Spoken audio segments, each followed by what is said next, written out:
কাকে বন্ধু বানাচ্ছেন, কাকে জীবনের অনুসরণীয়। মানুষ মাত্রই স্বভাবজাত। আমি এই কথাটাই আজকে বলি, শেষ করে দেব ইনশাআল্লাহ।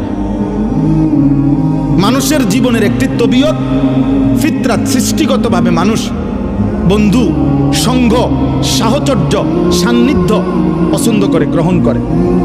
এটা মানুষের সৃষ্টিগত অভ্যাস। ওয়া খালাকনাকুম আজওয়াজা, আল্লাহ বলেন আমি মানুষকে সৃষ্টি করেছি জোড়ায় জোড়ায়। তাহলে মানুষের সৃষ্টির মধ্যেই আরেকজনের সাথী হওয়া, আরেকজনকে সঙ্গী বানানো, একাকী না থাকা, এটা মানুষের সৃষ্টিগত একটি অভ্যাস। মানুষ সঙ্গী খুঁজে, সঙ্গ খুঁজে, নিজে কারো সঙ্গী হয় অথবা কাউকে সঙ্গী বানায়। এটা মানুষের ফিতরাত, সৃষ্টিগত অভ্যাস। সুবহানাল্লাযী খালাকাল আজওয়াজা কুল্লাহা, আল্লাহ তাআলা বলেছেন, আল্লাহ তাআলার পবিত্রতা, যিনি এই সৃষ্টির সব কিছু জোড়ায় জোড়ায় সৃষ্টি করেছেন, জোড়ায় জোড়ায় সৃষ্টি করেছেন।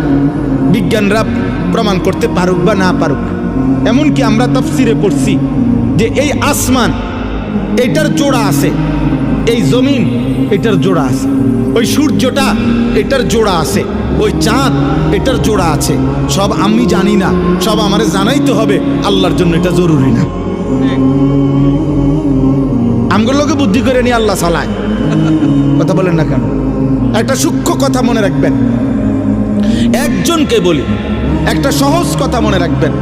যদি কেউ বলে যে কোরআন শরীফ এই বিজ্ঞানের আলোকে প্রমাণ করতে হবে বা করার চেষ্টা করছে, তাহলে এ কথার প্রমাণ হইল যে মানুষ তার সৃষ্টিকর্তা আল্লাহর কথা প্রমাণিত হইতে হবে সৃষ্টির বুদ্ধি দিয়া। এটা কেমন যুক্তির কথা? সৃষ্টিকর্তার কথাকে প্রমাণ করে সৃষ্টি, এটা কিভাবে হয়? তাহলে সৃষ্টিকর্তার সৃষ্টির খালেক আর মখলুকের ব্যবধান কি? খালেকই তো শ্রেষ্ঠ।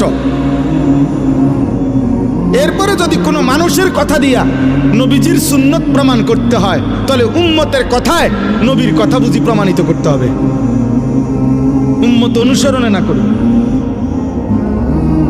আমাদের দায়িত্ব অনুসরণে না করা।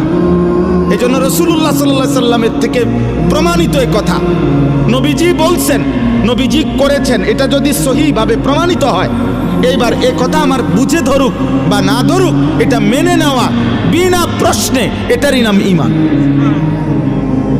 শুধু দেখতে হবে যে এটা নবীজির থেকে প্রমাণিত কিনা। কথা বোঝেন নাই আমার?